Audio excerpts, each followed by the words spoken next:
So it looks like Canon has finally made a statement about the overheating.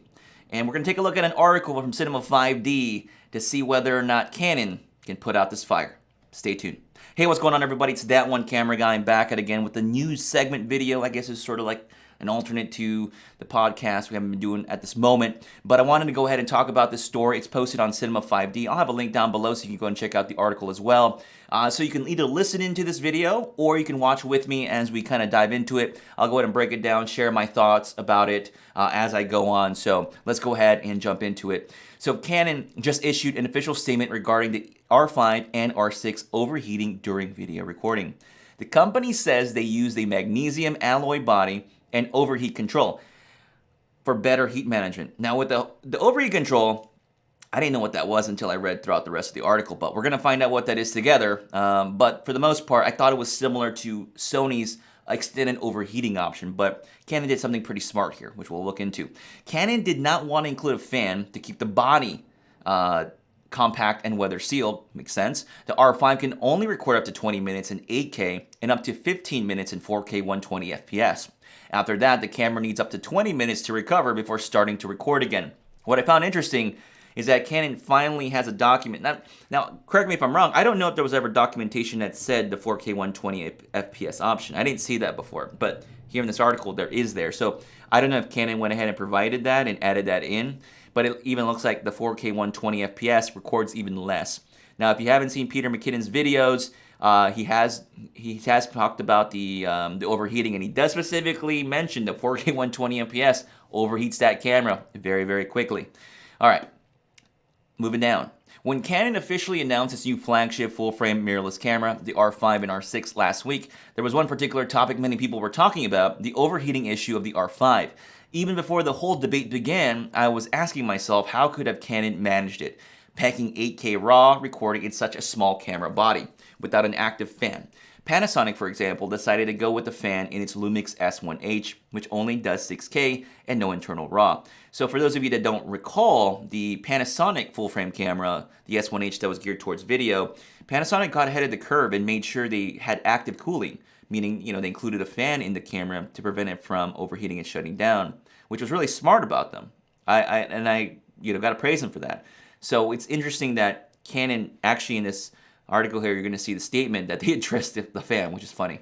Internal 8K RAW recording is indeed a huge technological challenge. Hearing red Monstro and red Helium dual fans in the background. So I guess they're pointing out, the author is trying to avoid just having fan noise in your video and certain compromises.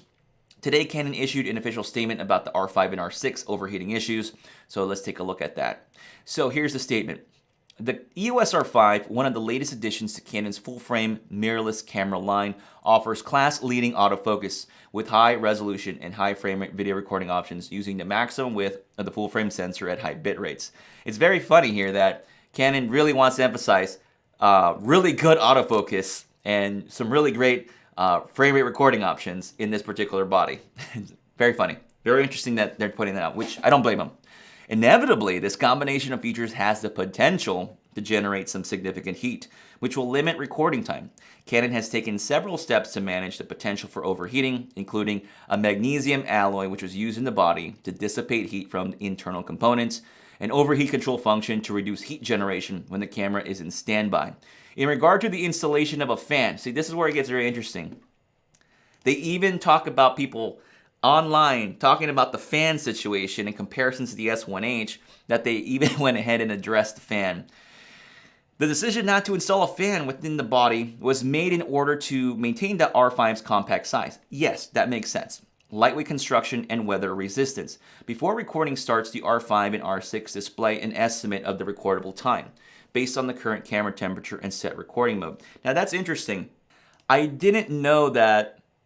I guess I just wasn't attentive enough when the camera will actually tell you, based on that recording mode, how much time you can get based on the heat.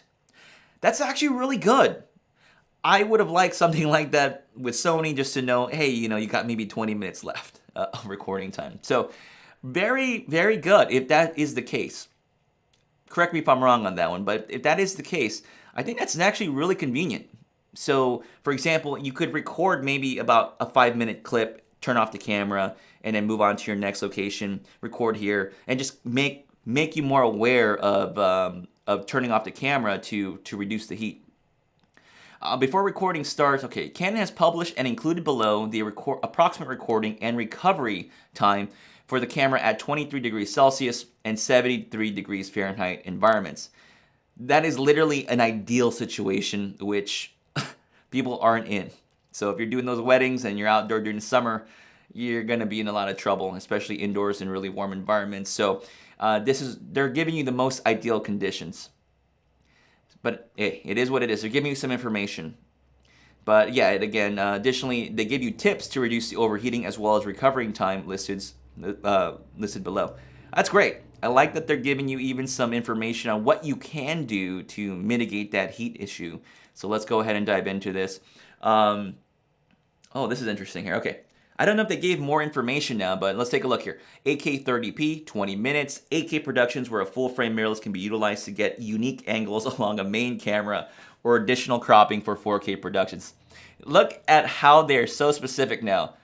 Utilized to get unique angles alongside a main camera. So they're basically saying, don't use this as your main camera. There it is. You got it from Canon, folks. Canon's telling you, it's not a main camera for 8K. As above, but with additional workflow flexibility of RAW. Okay, 4K 120, shorter burst of slow motion. That makes sense, folks. You really can't record long situations with it, so they're letting you know. They're letting you know. Let's see here. 4K 60p. When additional reach is required with high frame rates, wildlife and sports and news gathering within a 4K production or even for tighter full HD crops in post, interviews, yada, yada, yada. Okay, so here's some things I want to point out that are interesting here. If you look at the R5, it does not have any, it says no issues with overheating at 4K 30p for full sensor width. So this is where people got to keep this in mind. The folks that were very, apprehensive about the camera. Again, though, just want to point out, these are at ideal temperatures. If they change, it could fluctuate. But Canon's saying 4K 30p, full sensor width, or even at crop, you're not limited by heat. The camera will not overheat on you. So you could do your interviews. You can shoot your weddings, in particular ceremonies. So that is available to you. You could use the 4K 30p and then switch over to those higher frame rate options when you really need something like that for a specific reason. I think that's the compromise that for me personally, that I thought makes a lot of sense. So that's really nice. And then the R6 here, let's see. It's going to have overheat. I don't see any options with not limited by heat. So it seems as though the R6 is definitely not going to be something you're going to want to use for really, really, really prolonged recording times. But let's see, this 4K 60p option, they say, independent film shooting action or with the option of slow motion at high resolution.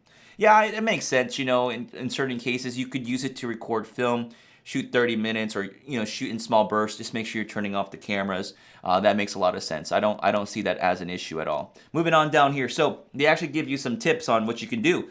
Set the overheat control function to on. They say it's on by default. When the overheat control function is enabled, the movie size and frame rate are automatically changed while the camera is in standby mode to suppress the rise of internal temperature. Genius. Now, I don't know if Sony does that. I wonder if they do. But that's really smart. So if you're in 8K RAW mode and you're on standby, probably flips over to 1080p shortly, and then you go back to recording, goes back to 8K. I think Sony does something like that. I don't know, but that's pretty cool. Between recordings, it is recommended to turn off the camera, position the camera out of direct sunlight, of course, use an external fan to dissipate heat. Okay, the fan one is very funny. Okay, that's exactly the reason why you're having the overheating issues, because you don't have the fan built in. But it's interesting that they point that out. But this directs me to the point I made in my other video about the overheating thing, that you're going to see third-party manufacturers come out with some sort of cage that has probably a fan built in. I could have sworn Tilta, the company, had a rig for the Sony cameras. It had a built-in fan. I don't know if it ever came into fruition, but I could have sworn there was one there. Let me know in the comments below if you recall that. But like I said, someone's going to come up with a solution for the overheating. and people are going to get what they want, especially for the video people. It's going to be possible to some degree. But it's interesting they mentioned the whole fan situation, because that's, people were saying, why didn't you include a fan in the first place? But it looks like they recommend a fan. So I think folks, there's people already making blueprints, making sketches already of how they're going to address the overheating. It's already started. I'm pretty sure it's already started. Companies are already looking into it. How long will it take for the camera to recover? Yeah, this is one of those big ones, right? So if you're shooting at 8K, the 20-minute, a waiting period of about 10 to 20 minutes. Crazy. And then 4K 60p, about a 10-minute wait. Yeah, that's rough. So you definitely, it seems as if you never want to even get the camera to the point of where it shuts down. It's like you never want it to get to that point.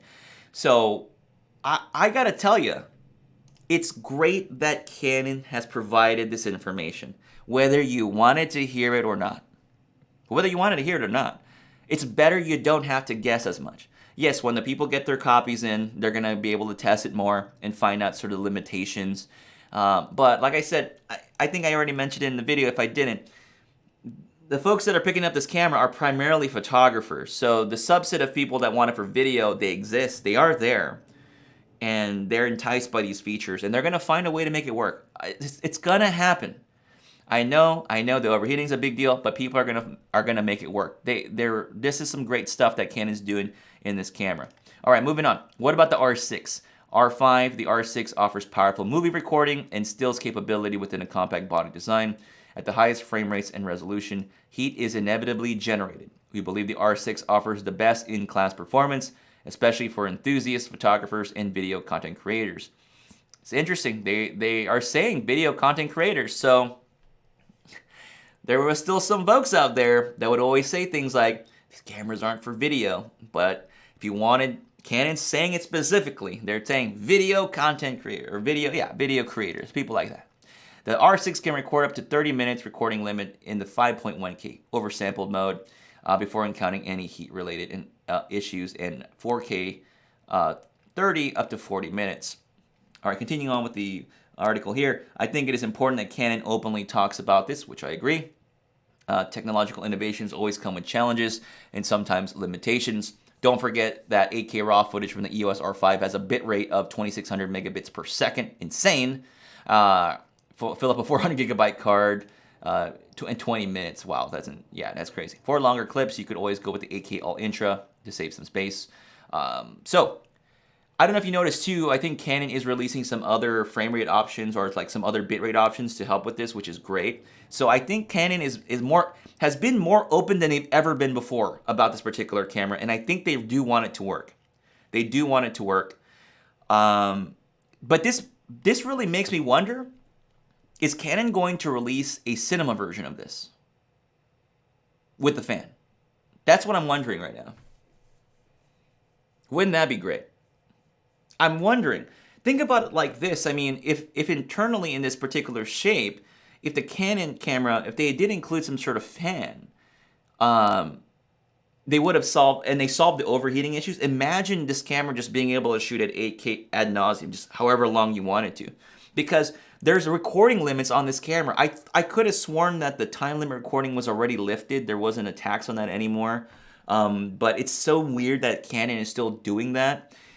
The fact that they're still doing that limit recording, and the fact that they already addressed all the overheating, just unlocked the limit the recording time. Why even limit it at all? It makes no sense. Unlock it and just let people roll with it as long as they can do it. And so I think in my head, this leads me to believe there could be potentially another camera like this. That's going to be sort of like a cinema-based version of this, and they're going to capitalize on that. I think, but like I said, it seems more like this is more the photographer's camera, and so the video people are going to have to hack this camera. It's going to come out. I assume it's going to happen. You're going to start seeing cages. You're going to start seeing options for it. That's great. You know, give people what they need to make it work, and they'll find a way. And then finally, I think Sony, which I'll talk about in a different video, I guess, is making rounds. And so the rumors are already stating that you're not going to have any overheating issues at the 4K 120 FPS or 4K 60. And if Sony pulls that off, which I think they definitely can, considering the progress they've made so far, they're gonna have the edge over here for the video side of things. But I think that 8K is very enticing, and I can just imagine if they can people can find a way to keep it cool and they can run with that camera, the video people are gonna absolutely love this thing to death. And I think that's where Canon's edge is at. That's gonna do it for me in this little news segment, folks. Let me know your thoughts down below about this whole thing, and whether or not you think it's a good idea for Canon to come out right and start addressing the overheating thing. Again, Sony took a while. It took a while, but I'm glad they're doing it here. And the camera is not even out in official hands. That's the funny thing about this whole thing. So that's gonna do it for me, guys. I'll catch you in the next video. Peace.